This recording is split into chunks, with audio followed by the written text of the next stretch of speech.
Bom dia, futuros enxadristas de Uberaba. Aqui é o professor Hugo falando. Bom dia, pessoal. Professor Ronan. Agora eu vou sair um pouquinho, deixar vocês com o Ronan. Eu vou me ausentar ali, ficar no cantinho ali. Então, pessoal, retomando, né? Nós iniciamos apresentando o tabuleiro, né? O território. Dois grupos que estão disputando aquele território ali. Aí nós começamos com o peão. Fizemos um movimento de peão, né, que movimenta-se andando em linha reta aqui pelas colunas e captura na diagonal. Depois nós entramos com o apoio da torre, fizemos o movimento da torre que é na vertical e horizontal. Depois entramos com o apoio do bispo na diagonal, propositalmente pulamos o cavalo. Aí chegamos ao movimento da dama, que nós unimos o movimento do bispo com a torre, fazendo a movimentação da dama. Hoje nós vamos entrar com os cavalos, né? Os cavalos ocupam a fileira aqui, B1 e G1, os claros, né? Que são as peças brancas que a gente fala, mas são as peças claras. E B8 e G8, as peças escuras, no caso aqui as peças pretas, certo? E o cavalo ele tem algumas especificidades que a gente vai observar aqui hoje, tá? Uma delas é que o cavalo ele faz parte no contexto da história, né? Daqueles cavaleiros lá no filme de guerra lá, que ele vem com a lança na mão, né? E que ele passa por cima dos soldadinhos lá, no momento que estão em batalha. Né? Então ele faz essa representação. Ele também pode ser representado por aqueles filmes, né, que tem lá em Roma, lá, que tinha aquelas carruagens que ficavam correndo em volta lá no Coliseu, lá, né, disputando o espaço lá. Também pode ser representado por isso. E também ele pode ser representado pelo cavalo de Troia, né, que foi usado na guerra, que colocaram o cavalo dentro do pátio lá do exército lá, e depois à noite os soldados saíram de dentro dele e aí invadiram o quartel do adversário, né? Então ele tem várias representações, né, dentro do contexto histórico do xadrez. A princípio aqui, o que vai nos interessar aqui, nós já falamos sobre o valor das peças, né, que seria o peão 1 ponto, seria as torres 5 pontos pela mobilidade maior que elas têm. O bispo seria 3 pontos. A dama seria 9 pontos, porque ela tem uma mobilidade muito grande, um poder de ataque muito grande, então ela é muito importante dentro do contexto do jogo. E o cavalo seria o mesmo valor do bispo, que seria também 3 pontos. A movimentação do cavalo, a gente fala que ela é feita em forma de L. Porque o cavalo ele é a única peça que pode saltar por cima de outras peças. O cavalo ele pode saltar tanto a peça dele como a peça do adversário. Se tiver um peão aqui, ele pode fazer esse movimento. 1, 2 e ele vira para o lado ou para o outro lado.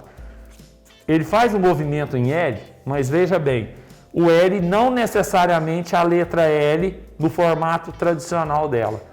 Aqui ele faz um movimento em L que está um L de cabeça para baixo, concorda?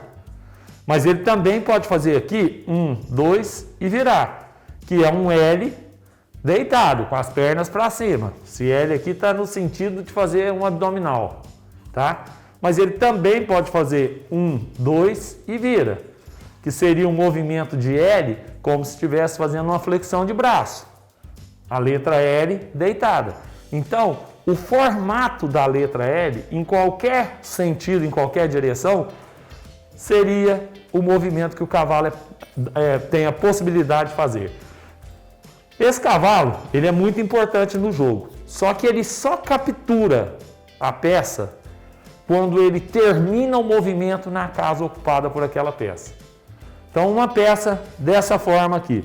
O cavalo vai passar por esta casa, 1, ele vai passar por esta casa, 2, e ele vai virar para o lado, capturando essa peça. Então ele vai ocupar o lugar desse peão que está aqui, certo? O cavalo, gente, ele é muito importante porque ele consegue demarcar um território muito grande. Um cavalo nessa posição aqui. No começo do jogo, nós já conversamos, né? Já falamos com vocês, professor Hugo e eu, é importante a gente ocupar as casas do centro do tabuleiro, né? Ou ocupar ou ter poder sobre elas. Tá vigiando essas casas aqui. Então, a princípio, essas 4 casas e depois essas outras que estão em volta dessas 4 casas iniciais, que são essas aqui. Um cavalo nessa posição, ele faz o movimento em L, correto? Então, ele daqui, 1, 2, ele está vigiando essa casa.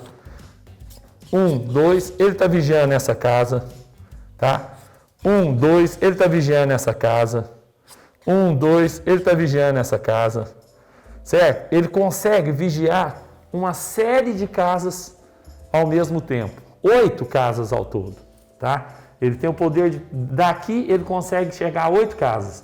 1, 2, 3, 4, 5, 6, 7, e eu não sei se eu já falei, deve ser aqui mesmo, 8, que eu não sei se eu já tinha falado. Então é uma peça que ela protege uma grande área dentro do jogo de xadrez, correto? E vocês vão perceber, né? Vocês trabalham com 2 cavalos, um vai estar daqui saindo das peças brancas e o outro saindo da peça escura, né? Da casa escura. O cavalo, quando está numa casa escura, o movimento dele vai terminar sempre numa casa clara. Então esse aqui está na casa escura, ó. 1, 2 seria aqui, ou então 1, 2 seria aqui. Da casa escura ele vai sempre, ó, 1, 2 seria aqui. Vocês perceberam que eu tirei o peão? Porque o cavalo não pode fazer um movimento para uma casa que está ocupada. Então ele tem que fazer o movimento sempre para uma casa que está desocupada. Da mesma forma que o que está na casa escura vai terminar o movimento numa casa clara, o que está na casa clara, ele vai sempre terminar o movimento numa casa escura. 1, 2, certo? 1, 2, fazendo sempre a letra L nas diversas movimentações, nas diversas posições que ele ocupar no tabuleiro. Então é importante ressaltar, o cavalo é a única peça que sobrepõe outras peças, tá? Passa por cima, né? Como nos filmes lá, que eu falei nesses filmes épicos ali, que ele passa por cima do soldadinho. Segunda parte do cavalo, ele é a única peça que movimenta-se em 2 direções ao mesmo tempo. Ele vem aqui na vertical e ele vira para a horizontal. As outras peças fazem sempre um movimento único, numa direção, em um sentido. O cavalo ele tem esse poder de movimentar em 2 direções. O valor dele, 3 pontos. Ele, além de passar pelas suas, né, por cima das suas peças, ele também passa por cima das peças adversárias, só efetuando a captura onde ele termina o movimento. Seria isso a parte mais importante do cavalo. Tem alguma coisa que eu deixei de falar, professor Hugo? Opa! Professor Renan, Pois não. até hoje você falou que as torres, os bispos e a dama podem movimentar quantas casas quiser, não é? Isso. E o cavalo pode movimentar quantas casas quiser? O cavalo, né, como eu disse, ele faz o movimento em L e é limitado em 3 casas, né? Então, ele sempre vai andar 1, 2 e vira. Então, inteirou 3 casas. 1, 2 e vira. O movimento dele sempre vai estar limitado em 3 casas, tá? Andando 2 numa direção e 1 em outra direção. Sempre vai ser essa movimentação. Então, ele tem um movimento um tanto quanto limitado se comparado com o da dama, né? Se comparado com o da torre. Mas, porém, ele tem essa versatilidade de andar em 2 direções que as outras peças não têm. Então, o cavalo dentro do jogo, ele se torna uma peça importante. Inclusive, né, vocês vão ver mais adiante isso aí, mas nós já falamos sobre isso. Inclusive, quando você vai fazer um jogo, ele é uma das peças que a gente utiliza, às vezes, na abertura do jogo, né? Trabalha-se com os peões e com os cavalos para fazer essa abertura. Posso fazer uma pergunta? À vontade. Oh, dá licença.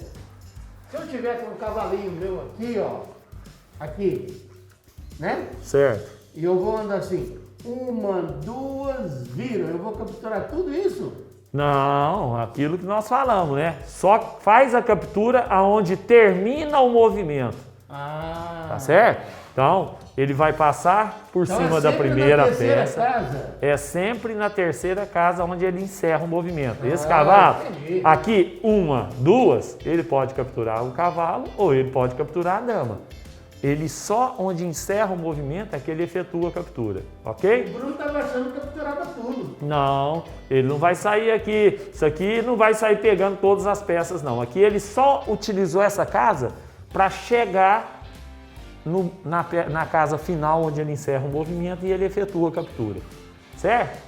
Agora, depois a gente vai estar fazendo um joguinho e aí vocês vão fazendo o movimento do cavalo, né? Tem um jogo que chama a Guerra dos Cavalos, né? Que você vai conseguir assimilar o movimento, tá bom? E vão conseguir compreender melhor essa movimentação do cavalo no tabuleiro, ok? Agora nós vamos passar para o segundo momento da aula com o professor Hugo, não é isso?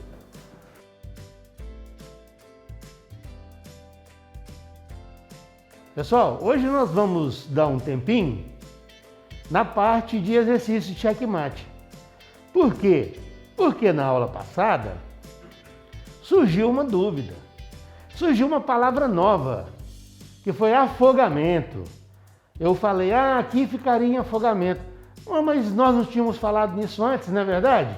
Então nós vamos esclarecer.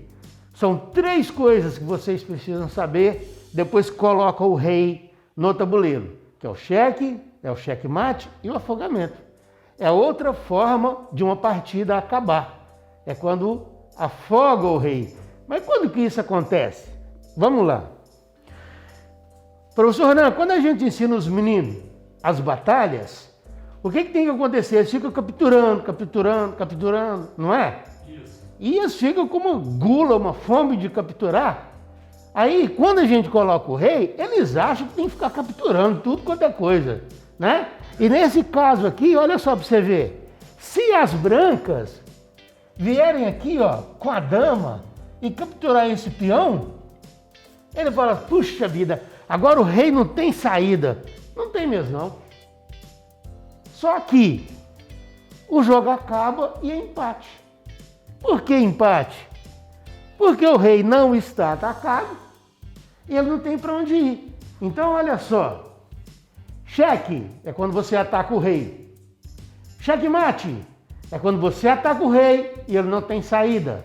Afogamento, quando você não ataca o rei e não tem outro movimento a se fazer pelo adversário.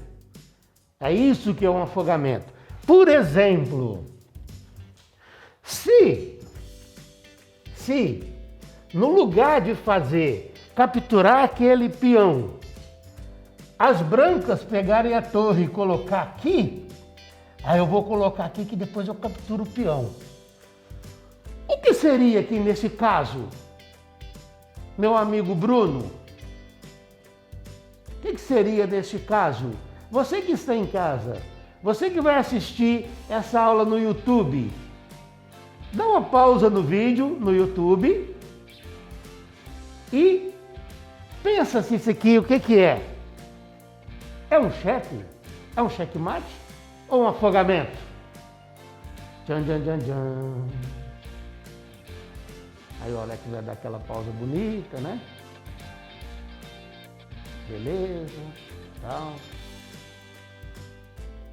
Olha só, pessoal, não é nada, não é nenhum dos 3. Olha que coisa interessante. Olha, professor, por que não é nenhum dos 3? O rei não tem para onde ir. Ele não está atacado, igual o senhor falou. Então é afogamento. Não, pessoal, não é afogamento porque as pretas ainda têm um peão para mexer. Então as pretas ainda podem... as brancas deu à preta essa saída de mexer o peão. Agora as brancas continuariam. Se ocorrer aquele fato de que os meninos ou aqueles gulosos gostam de sair capturando e capturar o peão de novo, aí é afogamento, aí agora sim. porque o rei não tem para onde ir e ele não está atacado. Agora, se no lugar... Oi, professor Renan. Antes aí, Ah. você falou assim que aí se capturasse ali no caso, né? A dama capturasse o peão. Por que o rei não poderia capturar a torre aí? Se as brancas jogassem aqui? Mas aí seria a vez das pretas. Você quer dizer que, ao invés de jogar os peões, a branca capturar a torre? Porque mostra para os alunos. Por que eles não poderiam fazer esse movimento? Ah, professor Ronan, eu acho que você não sabe também, hein? Então eu vou te ensinar. Não pode capturar a torre, professor Ronan, porque o rei não pode ficar perto do rei. Aí os alunos perguntam assim, ué, professor, por quê? A única coisa que eu posso explicar é porque é a regra.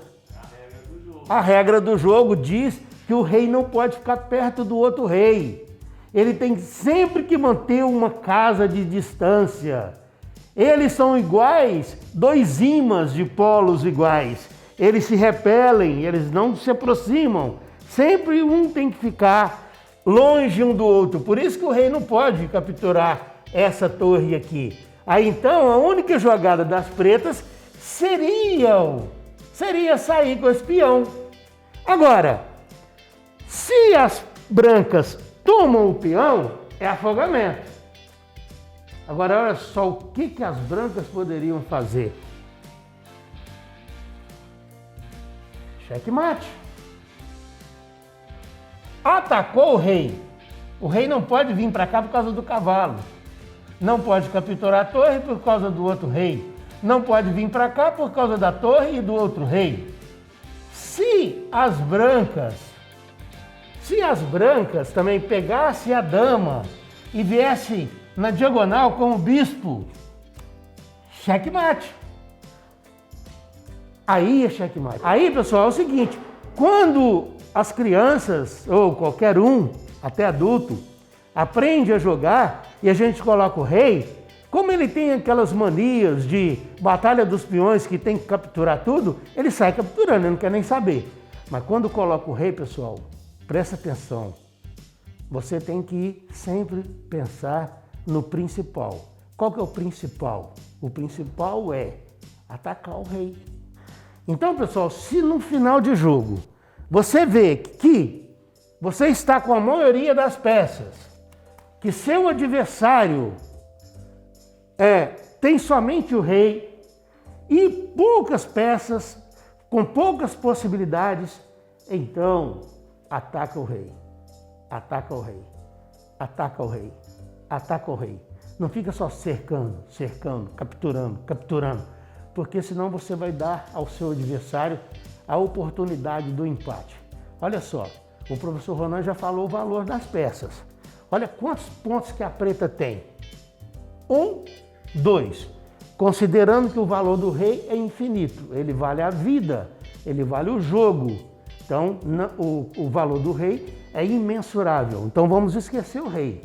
As pretas têm 2 pontos no tabuleiro. As brancas têm 1, com mais 3, 4, com mais 5, 9, com mais 9, 18. Então, 18 contra 2. É como se numa guerra tivesse 18 peões contra 2. Como que você, numa guerra, vai ceder um empate desse?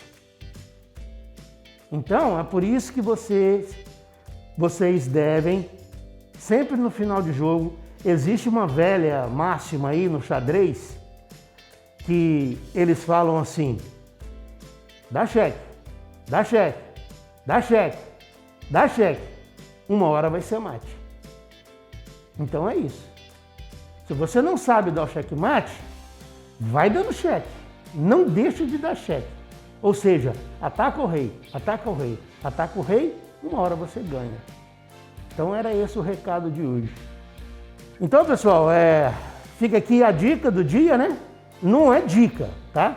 É uma regra e é um erro quando alguém deixa uma partida terminar empatada por afogamento.